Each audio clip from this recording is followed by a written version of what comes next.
Hi, I'm Laura Gonzalez, your host for All-American Aviation's Safety and Passenger Briefing video. On behalf of the entire All-American organization, we'd like to welcome you aboard today's flight. Today you're flying with some of the most professional men and women in the industry. Our mission is to provide you safe, clean, and reliable transportation.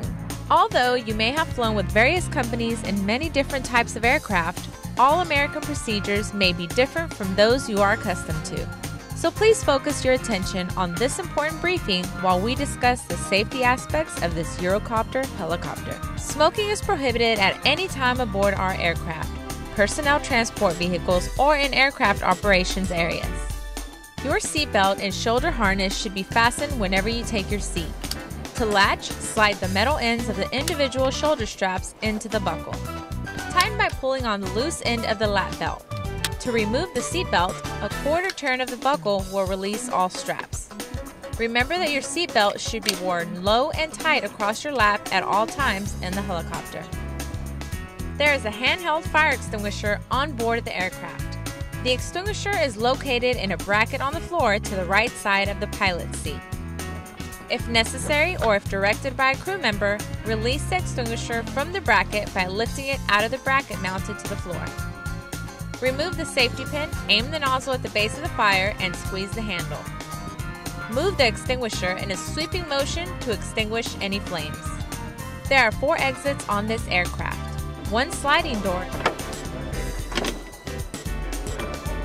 and 1 swing door on the left-hand side of the aircraft, and 2 swing open doors on the right side. The EC-130, however, is only equipped with 1 elongated door on the right-hand side. The aircraft also has 4 pop-out windows, 2 on each side for emergencies.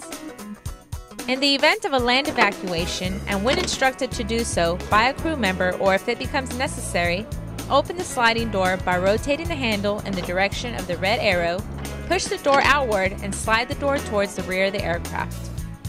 In the event of a water evacuation, do not open any of the swing doors. These doors may impede deployment of the aircraft emergency flotation devices.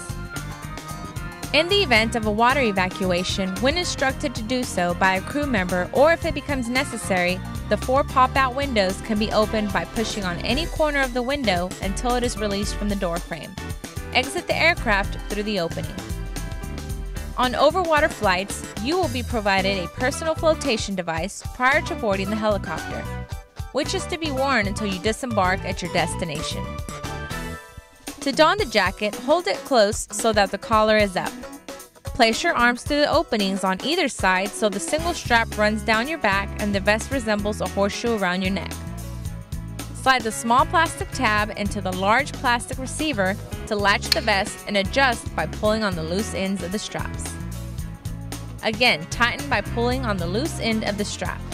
In the event of a water landing, exit the aircraft first and then inflate the vest by pulling on the yellow T-handle on the lower right-hand side.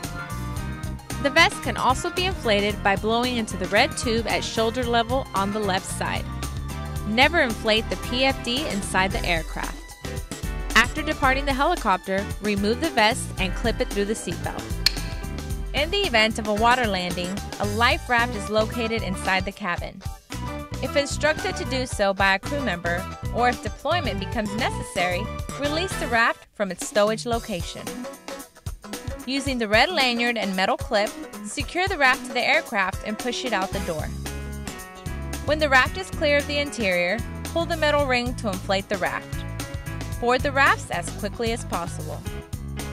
Once in the raft, follow crew member instructions and tether the raft to the aircraft if sea conditions allow.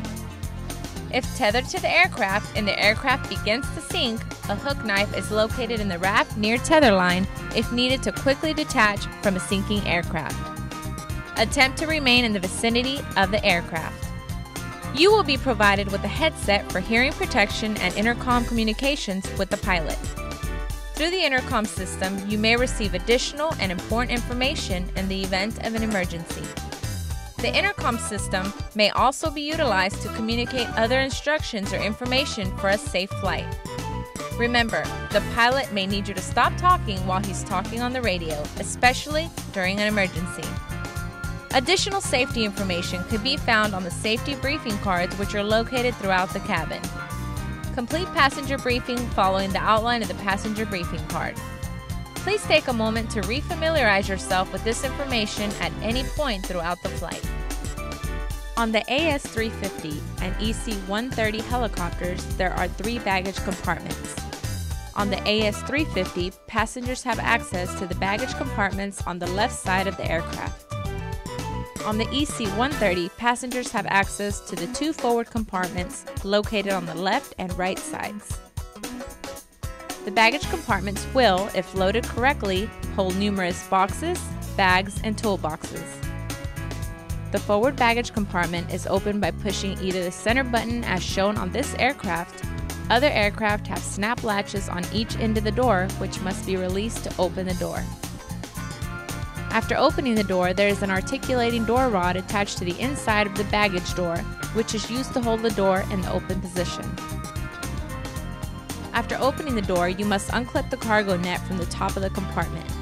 Loading of the baggage should be done in a careful and systematic method to prevent damage to the aircraft and maximize the storage space. Heavier boxes should be placed on the floor of the compartment to decrease the possibility of load shifting during flight. Heavy items such as toolboxes should, if possible, be loaded in the aft baggage compartment. If at any time you need assistance with loading, or if you have any questions about the proper loading procedures, please ask the pilot for help with this process. Passengers should never go beyond the aft baggage compartment toward the rear of the aircraft. Due to the extreme hazards of the tail rotor, no customer should ever be aft of the rear baggage door. As depicted on the passenger briefing cards in the aircraft, take note of the green shaded area showing the allowable passenger movement area.